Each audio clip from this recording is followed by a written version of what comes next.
¿Se ve bien, no, jóvenes? ¿Ven? ¿Está todo bien? Sí, doctora, se ve bien. Ya, ok. Bueno, TORCH en el embarazo.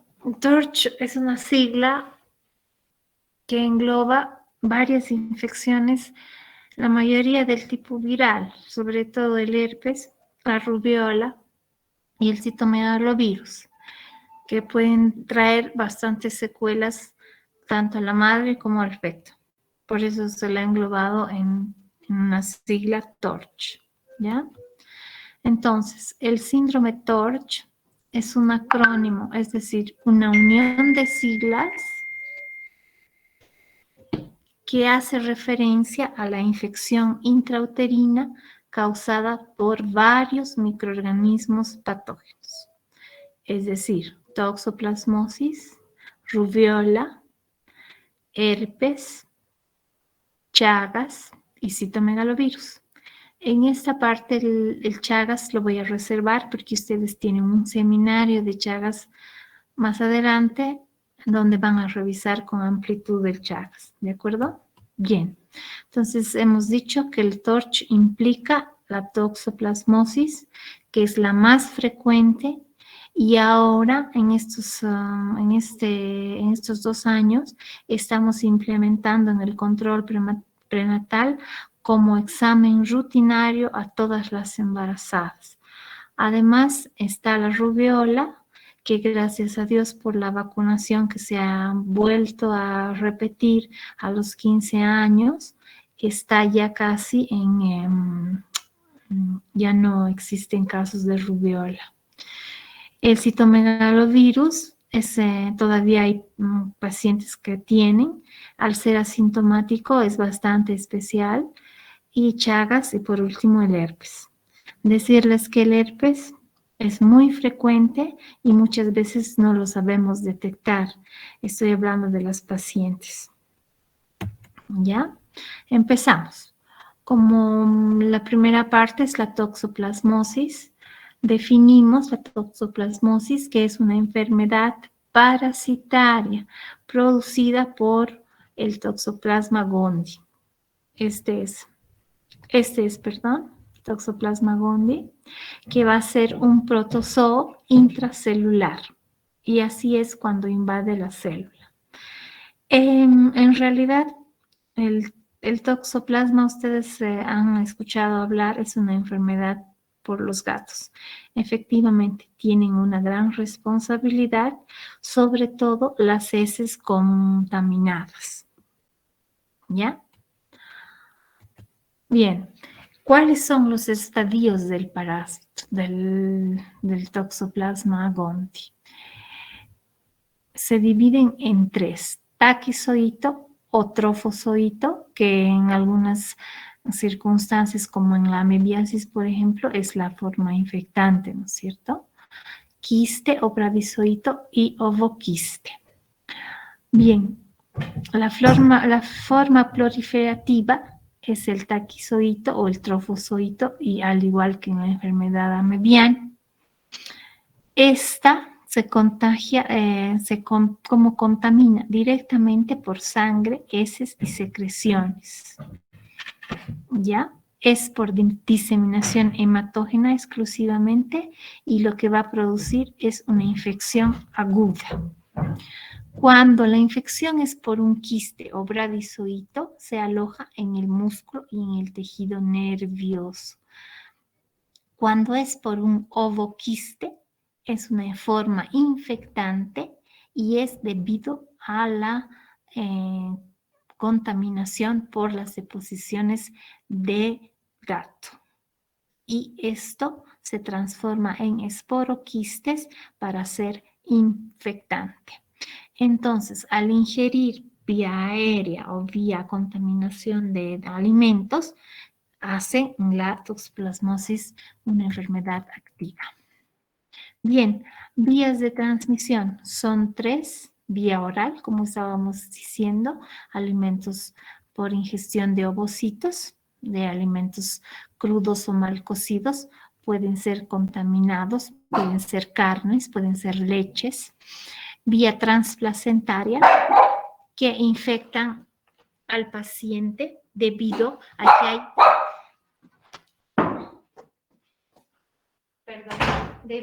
que hay, lesiones a nivel de corion y decidua.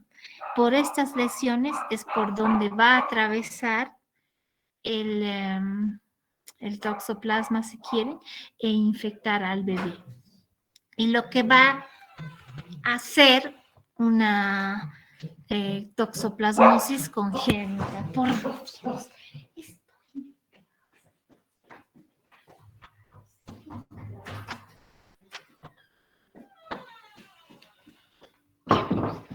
¿De acuerdo? Ya. Entonces, la tercera. Disculpe, doctora. Sí. Dime, ¿Será que lo por favor. puede dar puede ocultar la barrita blanca Ah, de la abajo? barrita blanca. Sí, perdón, claro que sí. Ya. No ocultar. Vamos a repetir esta Gracias. diapositiva. Entonces, las vías de transmisión van a ser 3. Vía oral, por ingestión de ovocitos, hemos dicho. Vía transplacentaria, porque hay lesión de corion y decidua, y por ahí atraviesan los trofozoitos, se infectan al bebé, y hace una toxoplasmosis congénita. Esto vamos a explicar más adelante, con más énfasis. Y vía transfusión sanguínea, que es muy rara, porque como ustedes saben, las transfusiones sanguíneas están siendo los donadores que van a donar sangre. Entonces hay muchos exámenes ahora y entre ellos está de rutina la toxoplasmosis. Entonces la vía transfusión ya es muy, ¿cómo se llama? Muy rara.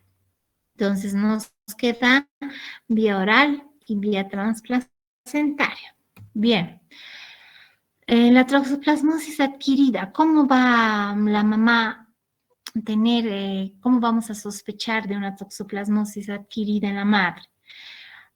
Es una forma pseudogripal. La paciente parece con una coriza, con un resfrío. O también sospechamos que tiene una mononucleosis a nivel de garganta y tiene fiebre, malestar general, mialgias, astralgias, odinofagia, astenia. Y lo más característico es esto, exantema maculopapular. Estamos hablando de la infección aguda, ¿no es cierto? Puede haber hepatoesplenomegalia. En el recién nacido siempre va a haber hepatoesplenomegalia y lo característico es que hay una linfoadenopatía cervical, lo que nos puede confundir con una mononucleosis, ¿no? Ya en el recién nacido estas son secuelas, pero son poco frecuentes, sin embargo existe.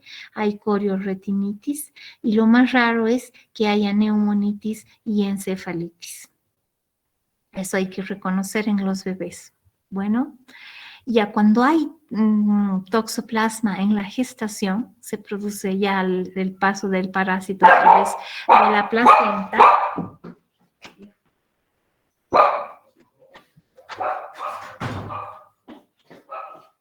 ¿Qué va a pasar? Hay una parasitemia, sí, hay una parasitemia evidente, y dependiendo de la edad gestacional, puede haber un aborto, un óvito o una toxoplasmosis congénita si está en el tercer trimestre. Por eso es que las pacientes con abortos a repetición tenemos que descartar, jóvenes, la toxoplasmosis en primer término, porque no sabemos si es por toxoplasma o por qué causa. La gran mayoría es por infección por toxoplasma anterior o aguda, ¿ya? Pero cuando la madre se infecta por primera vez durante el embarazo, la inmunidad va a dejar, la toxoplasmosis va a dejar una inmunidad permanente. Pero esto no significa que la paciente no tenga abortos a repetición. ¿De acuerdo? Bien. ¿Cómo es la clínica de la madre? Hemos hablado que tiene linfoadenopatías, tiene malestar general, tiene fiebre. La madre presenta cefaleas, mialgias, odinofagias En este tiempo pensaríamos al tiro en coronavirus, ¿no? Pero lo que la caracteriza es el eritema maculopapular, hay hepatosplenomegalia que hay que saber palpar. Y en los casos que ya hemos dicho, en los bebés que nacen, hay que son más raras, son corioretinitis. Y en el leucograma es a predominio de linfocitosis y son linfocitos atípicos. Entonces, nuevamente repito, ¿cuál es la característica del leucograma? Linfocitosis atípicos. ¿Ya? En pacientes con inmunodepresión o inmunocomprometidos, hemos visto en una anterior diapositiva que era raro, ¿no es cierto? Pero hay compromiso pulmonar, es decir, neumonitis y encefalitis. Bueno, la primoinfección, seguimos con la clínica. La primoinfección en el primer trimestre, si bien es rara, pero lleva, hemos dicho, al aborto. ¿Ya? Cuando la infección es latente, es decir, cuando se permanece, no se ha tratado, y es a partir del cuarto mes, el feto se va a afectar porque a través de los quistes del endometrio y miometrio, los toxoplasmas lo afectan. Bien, casi el 90% de las infecciones agudas por toxoplasma, en la mujer embarazada pasan inadvertidas, lo que les dije en la primera diapositiva. No se dan cuenta que han tenido, porque o bien ha sido como un catarro, como una coriza, como una fiebre, así, y ha sido una toxoplasmosis y solamente nos damos cuenta con los laboratorios jóvenes, con las inmunoglobulinas. ¿Cuál es el riesgo perinatal? Ya hemos visto, si les preguntara, me dicen ustedes, el riesgo perinatal, si es en el primer trimestre, es aborto, generalmente tardío, óbito fetal o toxoplasmosis del recién nacido, ¿ya? Como hemos hablado ya, más riesgo de infección es en el último trimestre, que el niño, el bebé nazca con una toxoplasmosis aguda. Bien, aquí vemos las lesiones que tiene la toxoplasmosis congénita. Esta, por ejemplo, es una corioretinitis. Esto de aquí son calcificaciones cerebrales. Aquí estamos viendo hidrocefalia. Aquí estamos viendo microftalmia. Entonces, ¿cuáles son las lesiones en el recién nacido con toxoplasmosis adquirida durante el tercer trimestre? Me contestarán corioretinitis, calcificaciones, hidrocefalia, microftalmia. Dentro de los signos oculares son microftalmia, vemos aquí, cataratas, vemos aquí, claramente, en fondo de ojo se ve. Son pacientes con estrabismo, también tiene edema de papila o edema macular, los más graves desprendimiento de retina y turbidez del vítreo. Esta es la turbidez del vítreo. Bueno, no, esta es la mácula, más bien, edema papular. Aquí puede ser turbidez del vítreo. ¿Sí? Y este bebé, obviamente, con una hidrocefalia marcada.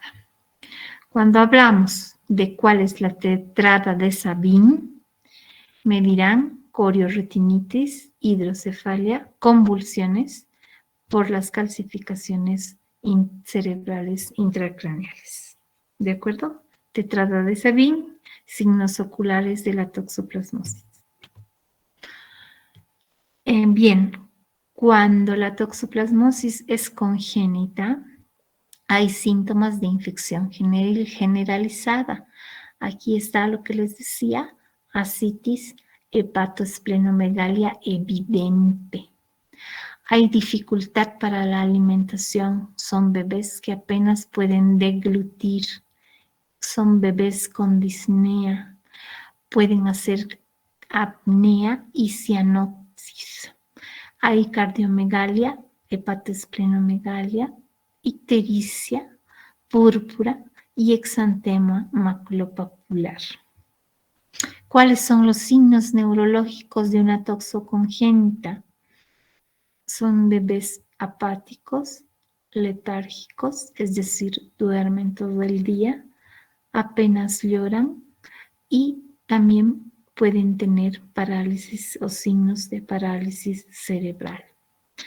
Entonces, no es una cosa, digamos, que puede pasar inadvertida. Tenemos que saber en qué fase de toxoplasmosis está la madre para tratar, ¿de acuerdo? ¿Cómo se hace el diagnóstico? Cuando hacemos la anamnesis en la historia obstétrica, siempre preguntamos cuántas gestas ha tenido, cuántos abortos ha tenido. Entonces, la paciente nos dará la historia de los abortos previos, espontáneos, en qué tiempo habrá tenido el aborto, cuántos abortos ha tenido, o ha tenido 3 o más, y ya hablamos de aborto habitual. O también la historia obstétrica de tener partos pretérminos. Tenemos que investigar, no se olviden que el 70 al 80% de los partos pretérminos es por infección. Y también preguntarle si ha tenido algún bebé con alguna malformación fetal o disfunción fetal. Entonces, al tener una anamnesis con uno de estos 2 parámetros o los 3 parámetros positivos, entonces con mayor razón saber pedir la serología para toxo, ¿de acuerdo? Y sospechar de toxoplasmosis cuando la madre tiene una fiebre de origen que no sabemos de dónde es, un malestar general, cuando hay artralgias y mialgias, y sobre todo con este exantema maculopapular. Los infectólogos, al ver exantemas maculopapulares, al tiro sospechan de toxoplasmosis. Y síntomas y signos cardíacos que son más raros, trastornos del sensorio y encefalitis. Esto sobre todo en los recién nacidos, ¿no? El diagnóstico de la infección aguda es serológico, básicamente. Es serológico y se basa en la seroconversión, es decir, primero, en la presencia de IgA o IgM en la sangre materna. Cuando hay una de las dos y la paciente ha tenido un contacto o tiene una infección activa de toxoplasmosis. Y cuando hay elevación al un cuádruple de la IgG, estamos frente a una toxoplasmosis activa, jóvenes. Bien, el diagnóstico serológico hacemos mediante la medición de anticuerpos o IgG primero y la prueba de Sabin-Feldman, que es la prueba del colorante, porque aquí están los 3 tipos de colorantes, ¿sí? Cuando es rojo es positivo, ¿de acuerdo? Sin embargo, la que usamos actualmente y es muy usada y bastante, obviamente 97% de sensibilidad, es el ELISA, inmunoensayo enzimático, y los valores son 10 unidades internacionales va a ser negativa, de 10 a 300 va a ser una infección pasada, pero mayor a 300 unidades va a ser una infección activa. ¿Se fijan? Pregunta nuevamente, ¿el ELISA cuándo será positiva? ¿Cuándo será infección pasada? ¿Cuándo será negativa? Ahí tienen las respuestas. Bueno, otro examen es la inmunofluorescencia indirecta, que también nos ayuda. La prueba de aglutinación directa modificada. Esta muy raramente se hace. En realidad hacemos los ELISAs. Bien, la medición también de anticuerpos IgM mediante los mismos anteriores, la inmunofluorescencia, el ELISA y sobre todo el ISAGA. ¿Qué es el ISAGA? El ISAGA es una prueba donde encontramos las inmunoglobulinas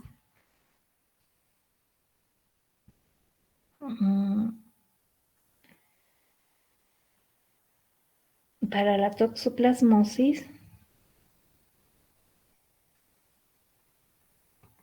No, entonces el ISAGA es una técnica utilizada para la detección de inmunoglobulinas. Espérenme un rato.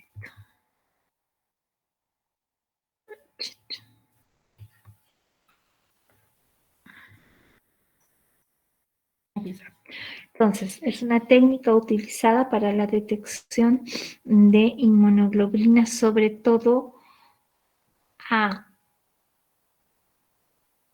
¿De acuerdo? Es una inmunocaptura empleando una suspensión de taquizoitos. Les estoy repitiendo esto porque les lo suelo preguntar. Luego también hay medición de anticuerpos IgA, IgE, que es menos frecuente. ¿Cuáles son los métodos directos? Que ya no usamos, obviamente, inoculación al ratón, pero sí usamos la técnica de PCR. La técnica de PCR es absolutamente específica. Bueno, ¿cómo hacemos el diagnóstico en la infección fetal? Si sospechamos de una toxoplasmosis activa en la madre que ha podido pasar al feto, sobre todo en el tercer trimestre, hacemos una amniocentesis para hacer una PCR en líquido amniótico. ¿Cómo se hace la amniocentesis? La amniocentesis es una técnica guiada por ecografía. Entonces aquí está mi ecógrafo y aquí está la aguja que está pinchando. Obviamente, mediante la ecografía voy a evitar pinchar al cordón, pinchar placenta para evitar hematomas y obviamente pinchar al bebé. Trato de que el pinchazo sea limpio, extraigo líquido amniótico y voy a PCR. Y ahí me dirá si hay infección activa o no, ¿de acuerdo? Puedo también hacerla en sangre, esto ya cuando nace, y en líquido cefalorraquídeo. El estudio de la amniocentesis en líquido amniótico es entre las 20 y 26 semanas. Por favor, no se olviden. Y la serología, y hemos hablado de que se hacen serologías de IgG, IgM, IgA, que son las más importantes. Y hemos dicho que la IgG elevada cuádruplemente nos indica infección activa. Bien, ¿cuáles son los signos ecográficos que nos pueden hacer sospechar de una toxoplasmosis congénita? Hidrocefalia, calcificaciones que se ven, ascitis, hepatoesplenomegalia, retardo del crecimiento, microcefalia e hidrops fetal. ¿De acuerdo? No se olviden, por favor, de los signos ecográficos. Y se recomienda a recién nacidos realizarles ISAGA preferiblemente. ISAGA IgM, que nos da 80% de sensibilidad. ISAGA por IgA. ISAGA, que nos da un 83% de sensibilidad. ISAGA IgM e IgA, que es un 91% de sensibilidad, ¿no? Y se recomienda a los recién nacidos hacerles también, o si no quieren hacerles inmunoglobulinas porque es bastante complicado, hacerles un ELISA de doble captura.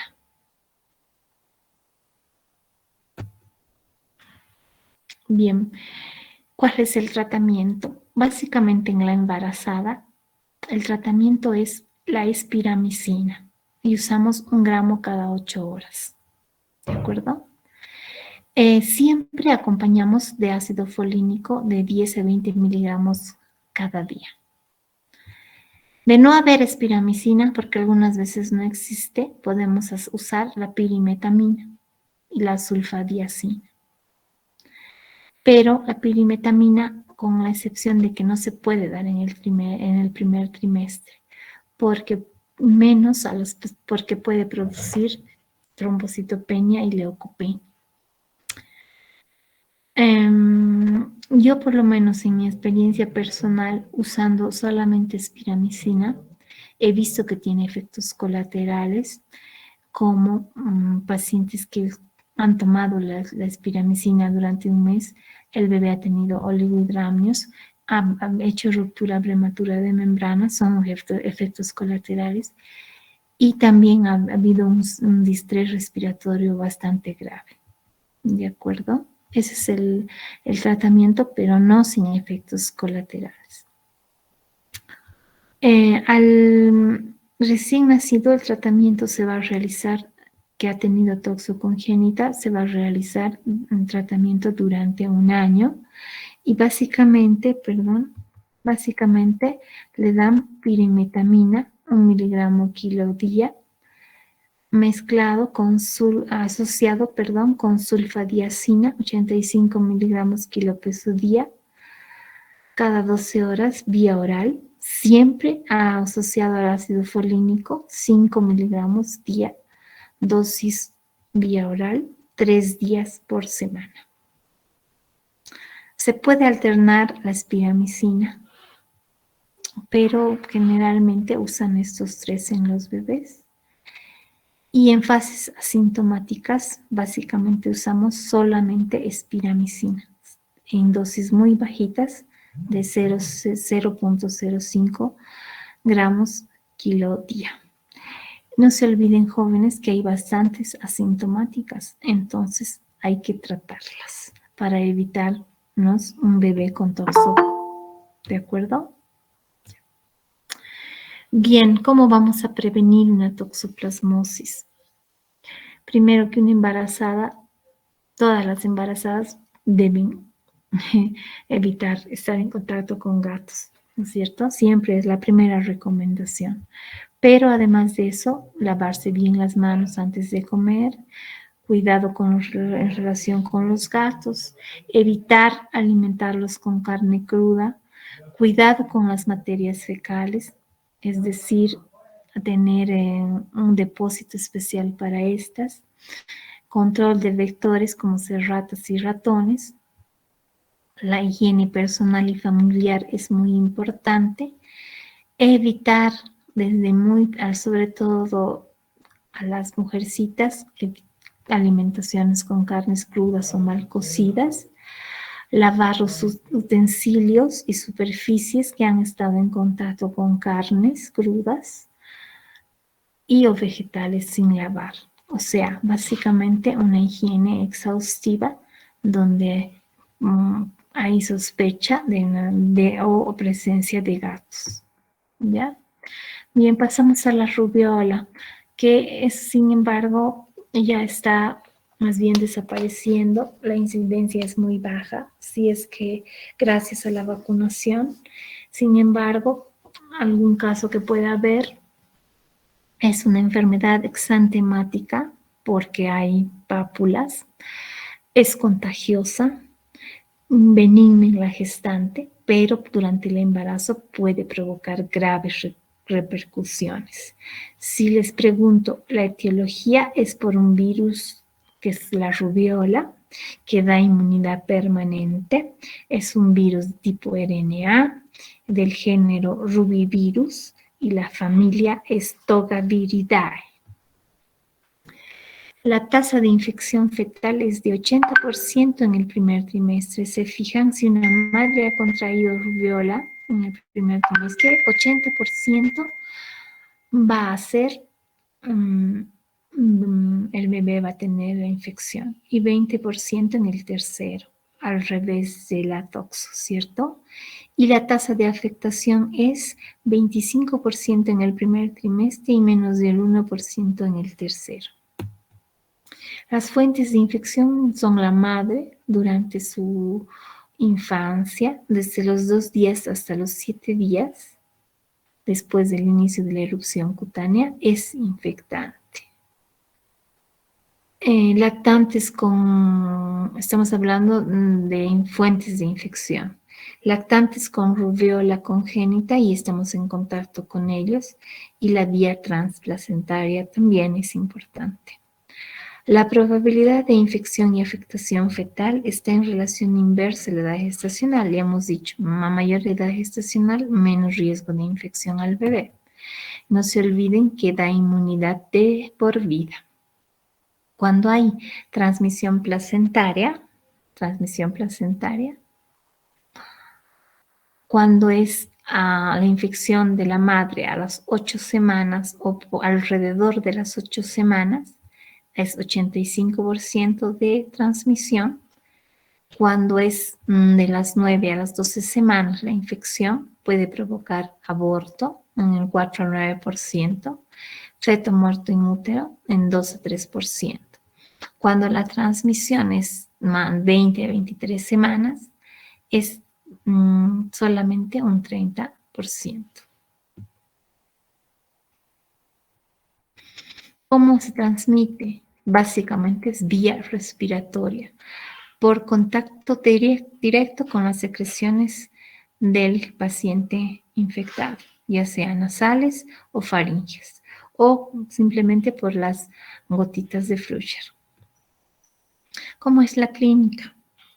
Hay también fiebre, coriza, malestar general, estornudos, conjuntivitis, también un exantema maculopapular, pero este se va a ubicar en cara, tronco y extremidades básicamente. No es como la toxoplasmosis, que es generalizada. Lo que la caracteriza, paladar. Cuando uno revisa el paladar es de aspecto petequial, ¿sí? Petequias son puntos rojizos que se llama de Forchheimer, pápulas. Entonces, ese es lo característico de un paciente con rubiola. Y por supuesto que hay adenitis. Y sobre todo es retroauricular y occipital. No es tan de cadena cervical como la toxoplasmosis. ¿Se fijan? ¿Qué complicaciones más puede haber?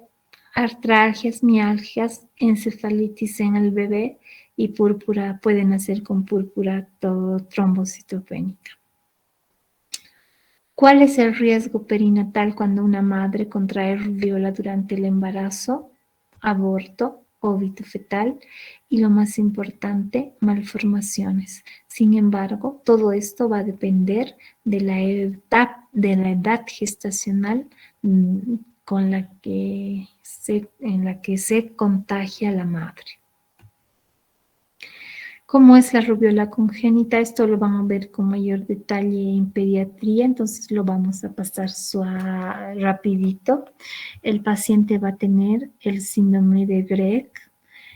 Son pacientes realmente con lesiones serias, microcefalia, sordera, catarata, ductus persistente. Entre los signos oculares hay renopatía, glaucoma, son pacientes con microftalmia. A nivel del sistema nervioso central hay encefalitis y bastante en déficit neurológico. A nivel de cardiovascular puede haber coartación de aorta, arteria pulmonar hipoplásica, y en sangre hemos dicho que causa trombocitopenia, anemia. En cráneo y cara va a haber fontanela grande y micrognatia. En abdomen no deja de haber hepatosplenomegalia y testículos no descendidos. Así nace. Entonces es grave porque el de no tener testículos no descendidos, ustedes saben que puede haber hasta esterilidad o infertilidad. Bien, el diagnóstico, la clínica no es confiable porque pues se parece mucho a la toxoplasma y pueden confundir. En la adenopatía retroauricular también hay adenopatía en las otras. También puede ser una adenopatía suboccipital o posterocervical dolorosa, la que nos haga sospechar. Sin embargo, a nivel del hemograma hay leucopenia, linfopenia, no hay. ¿Se acuerdan? En la toxoplasma había linfocitosis atípico, aquí hay linfopenia más bien, aumento de células plasmáticas y los eosinófilos están normal o levemente aumentados. Y lo que nos llama la atención es por qué la plaquetopenia.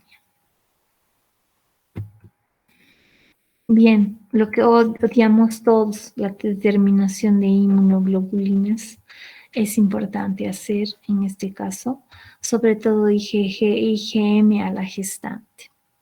Si presenta Ahora, hay 3 entidades que se pueden dar.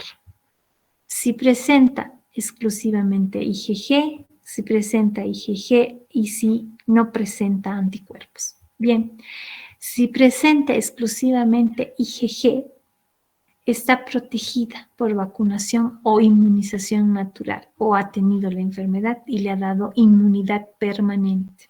Entonces, por ende, no hay riesgo de infección congénita al niño, ¿de acuerdo? Si presenta exclusivamente IgG. Si presenta IgG e IgM, hay que hacer un seguimiento serológico para demostrar seroconversión. Estudiar la IgM por otra metodología, puede ser la INSAGA, para demostrar su especificidad. Y por último, estudio de la avidez de IgG para diferenciar si es primoinfección de infección antigua o reinfección. Reinfección no creo, pero sí infección antigua, ¿ya? Y al no presentar ni IgG ni IgM, seguimiento serológico para ver si no se seroconvierte, o sea, para ver si en adelante no aparece la IgG o la IgM para eso. Bien. Hay que realizar una anamnesis en la embarazada, preguntarle si ha tenido todas las enfermedades eruptivas de la niñez y a ver, de acuerdo a eso, determinar, ¿no? Si no ha tenido, entonces pensar que es una rubiola. Ahora, una rubiola congénita dada por los criterios de 1985 es por tres cosas que tenemos que saber. 1. Detección al nacimiento de IgM específica en sangre durante los primeros días de vida. 2. Mantenimiento o refuerzo de los títulos de IgG frente al virus de la rubiola más allá de los 8 meses de vida. Nos dan a entender que este bebé ha hecho una rubiola congénita. Y por último, detección del RNA del virus en una muestra significativa dada por PCR. La única que nos va a dar el tipo de RNA va a ser la PCR. El diagnóstico, el cultivo no se utiliza, solamente es dado por las pruebas serológicas. Puede ser detección de anticuerpos, el ELISA está muy utilizado. Y las determinaciones que ya hemos hablado de IgM, pero hay que poner el título antirrubiola. Bueno, no hay tratamiento específico antiviral. Y la pregunta que les he puesto aquí es considerar un aborto terapéutico debido a las múltiples malformaciones que sí va a causar. Eso hay que dejarlo a decisión de la madre. Ustedes saben que el aborto en algunos países está permitido solo cuando hay múltiples malformaciones incompatibles con la vida y solo en casos de violación. Entonces hay que consultar con la madre y en nuestro país no está permitido salvo orden judicial. El tratamiento básicamente es sintomático y cuando hay una encefalitis básicamente el tratamiento es de sostén. Cuando hay una artritis, usamos aspirina o algún otro antiinflamatorio. Cuando hay púrpura trombocitopénica severa, se usa esteroides y o cuando las plaquetas son menos de 80.000, usamos transfusión plaquetaria. Bueno, la vacuna la van a ver en pediatría, sin embargo, decirles que es la triple viral, que dije al principio que a los 15 se usaba a los 15 meses y han vuelto a repetir a los de 11 a 15 años para evitar casos que puedan haber, evitando el embarazo. Si la paciente ha tenido rubiola, se evita el embarazo al menos en los 3 meses siguientes. La eficacia de la vacuna es 98 a 99% y la inmunidad que da es permanente. Más por último, viene un tema también pesado que es el citomegalovirus. El citomegalovirus es una infección generalizada limitada a humanos. Solamente los humanos pueden tener. No hay vectores. Y es la infección congénita más común, aunque ustedes no lo crean. No lo buscamos, por eso no lo vemos. La familia del citomegalovirus es Herpes viridae y es un virus de crecimiento lento, tipo ojos de búho. Son células de inclusión citoplasmática grandes con inclusiones intranucleares, tipo ojos de búho. El riesgo de transmisión es mayor en madres que han tenido la primoinfección que en las que han tenido la infección anterior y han sido reactivadas. ¿Cuáles son las vías de transmisión? Sexual, es sanguínea, láctea por leche y órganos trasplantados. Y además es vía transplacentaria o durante el parto. Entonces, a las mujeres embarazadas, también aparte de toxoplasmosis, les estamos incluyendo este examen de citomegalovirus para evitar la infección durante el parto. ¿Cuál es la patogénesis? Bueno, la transmisión del virus es a través básicamente de las secreciones o fluidos corporales. Entonces, si el bebé está en contacto con los fluidos de la madre en el parto, se va a contaminar lógicamente. La infección se va a diseminar a todos los órganos mediante las células citomegálicas y va a desencadenar la inmunidad mediada por células NK. También están presentes los linfocitos T citotóxicos que tienden a frenar la infección. Estos linfocitos infectados lamentablemente atraviesan la placenta y van hacia el feto. El citomegalovirus puede destruir parte del DNA celular, ¿no? Y se replica en fibroblastos placentarios, en el citoblasto y entran a la circulación fetal vía vena umbilical. ¿Cómo entra a la circulación fetal? Vía vena umbilical. El citomegalovirus se aloja o se puede detectar en el líquido amniótico deglutido por el feto. Es decir, también mediante amniosíntesis puedo cultivar citomegalovirus. Y se coloniza en la orofaringe y en el tracto genitourinario fetal. Y bueno, puede ser, ya hemos hablado de transmisión durante o después del parto vía lactancia. La clínica, como en todos, puede haber signos iguales que una mononucleosis infecciosa de inicio súbito, hay todo, artralgias, mialgias, linfadenopatía, hepatosplenomegalia, puede haber ictericia, neumonía en pacientes inmunodeprimidos, polirradiculitis y alteraciones renales. Esa es la clínica. ¿Cómo nace un bebé con citomegalovirosis congénita? Tenemos cuadros gastrointestinales y abdominales, cardiopulmonares, endocrinos, genitourinarios, cerebrales y oculares. Algunos vamos a ver para no cansarlos más. Los gastrointestinales y abdominales, lo que más hemos visto, atresia de vías biliares. Un bebé que nace con atresia de vías biliares, inmediatamente hay que sospechar de citomegalovirosis en la madre y hacerle los exámenes. Y lo mismo con atresia esofágica, pensar en citomegalovirosis. La hendidura palatina no, porque puede ser de varias causas, pero estos dos hay que pensar. Puede ser un megacolon, el inguinal o enfalocele. Estos son comunes, pero ambos dos de arriba hay que pensar.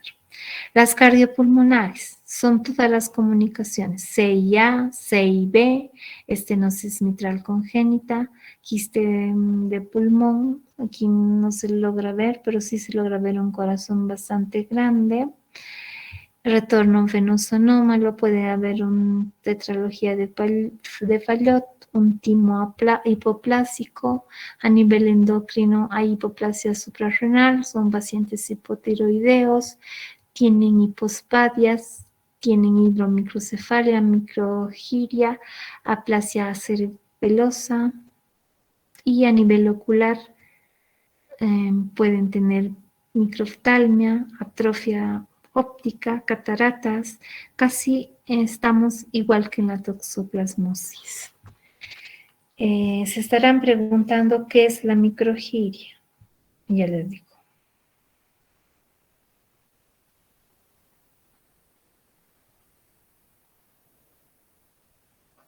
La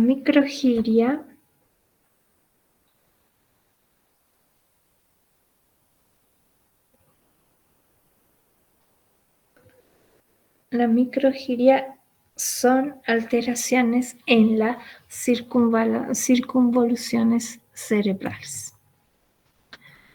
¿Cuál es el diagnóstico cómo se realiza el diagnóstico del citomegalovirus?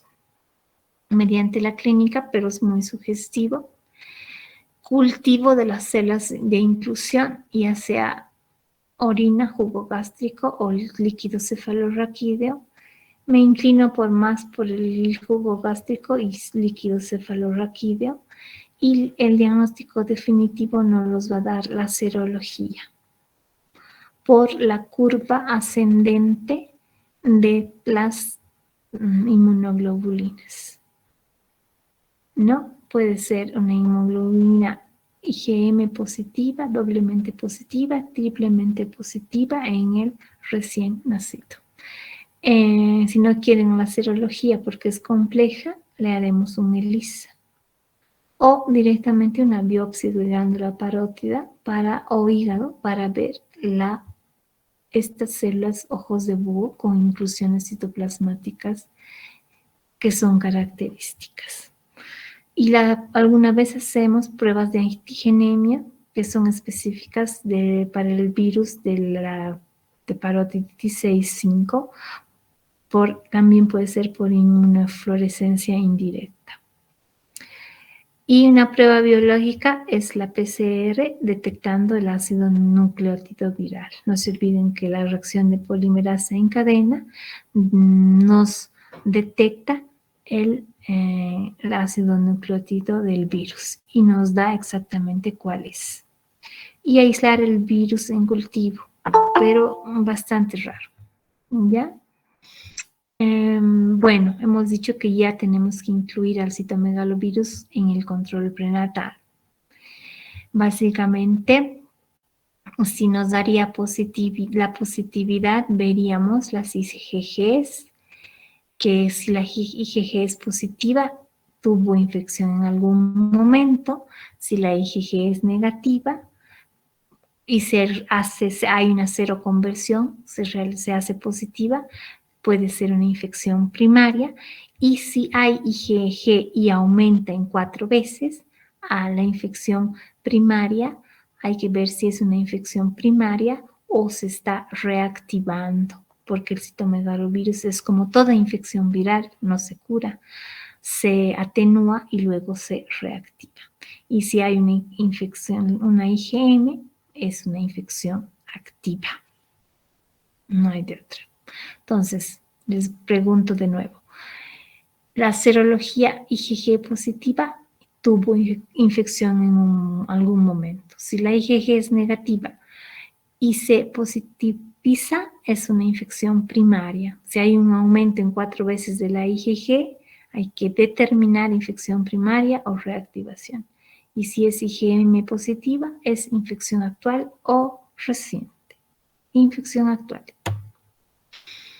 Lógicamente, nuevamente nos centramos en la amniocentesis, pero solamente en mujeres que tienen alta sospecha.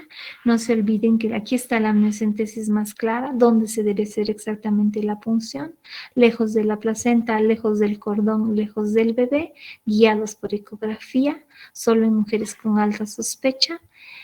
y después de la 21 semana, porque el riesgo de aborto es mucho más alto antes de esa fecha. No se olviden que la replicación es lenta, es de 6 a 9 semanas, mejor es el cultivo, y hacer del líquido PCR, hacer una PCR y ver el DNA viral. ¿Cuál es el diagnóstico del recién nacido?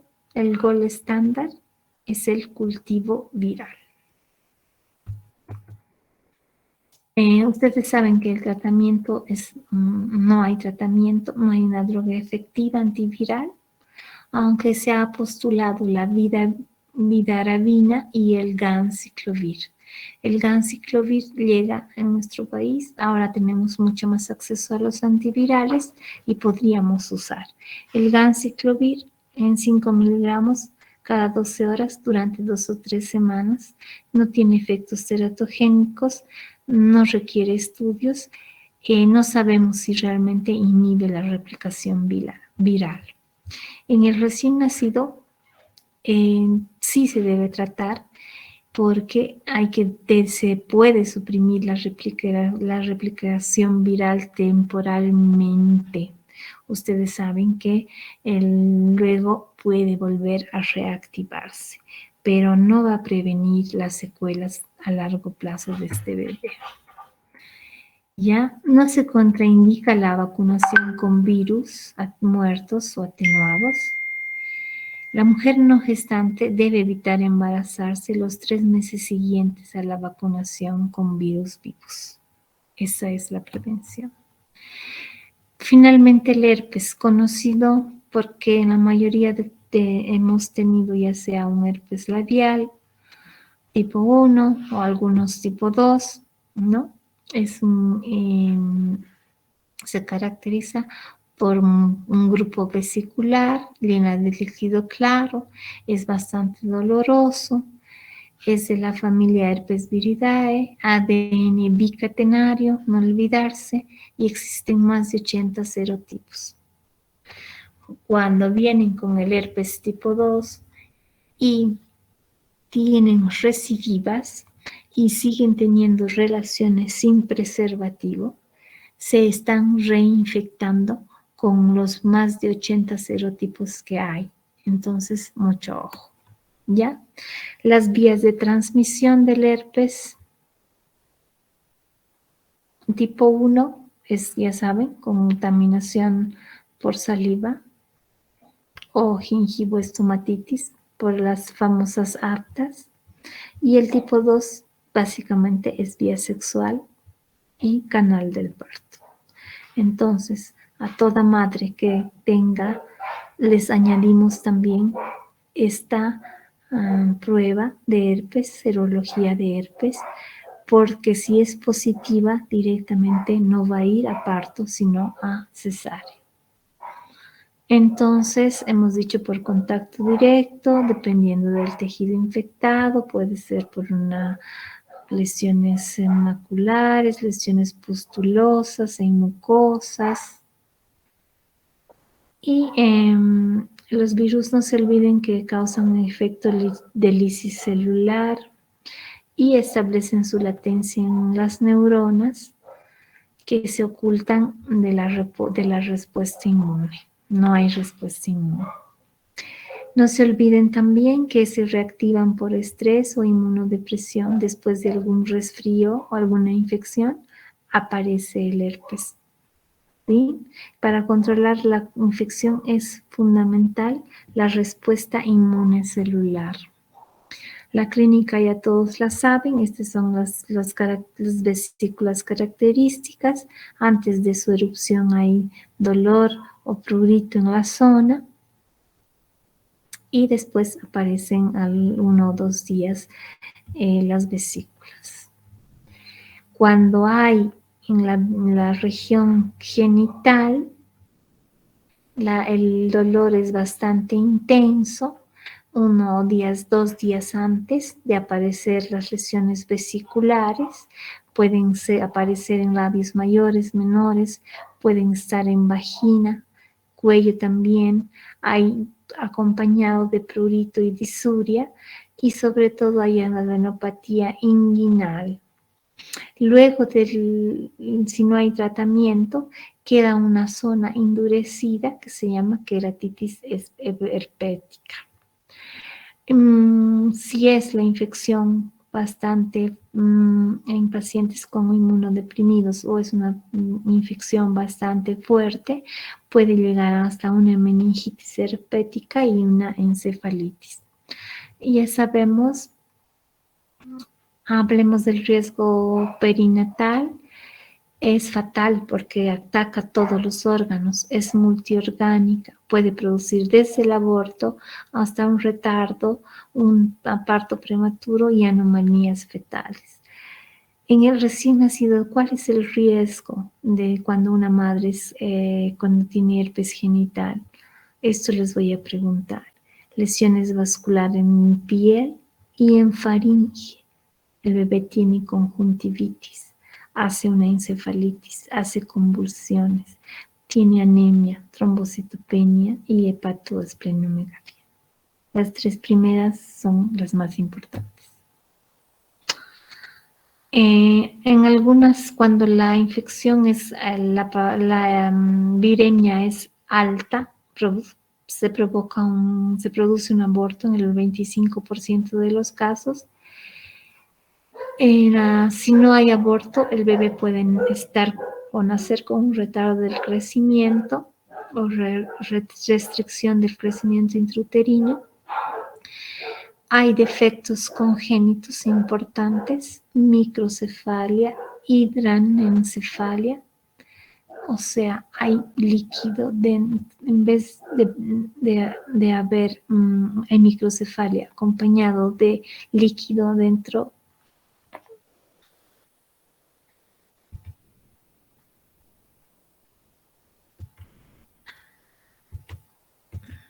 Tengo problemas con la máquina.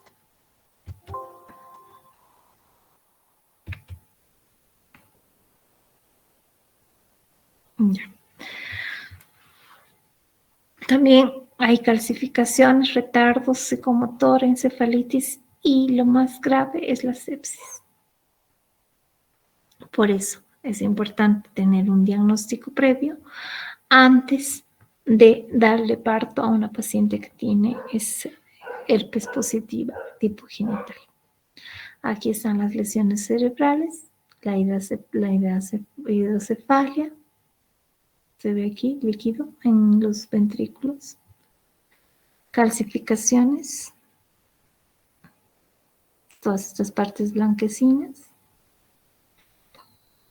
Entonces, evitarnos el parto en todas aquellas pacientes que han tenido herpes o son portadoras.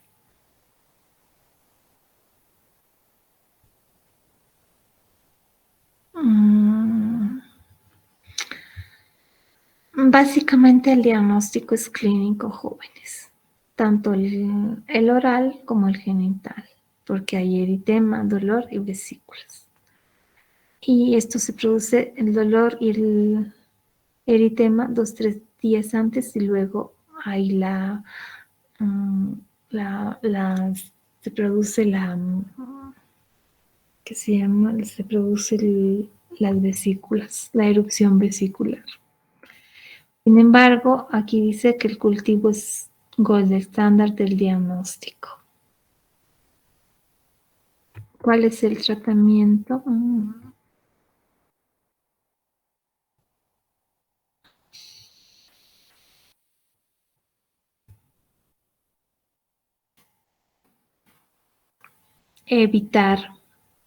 Controlar el curso natural del embarazo.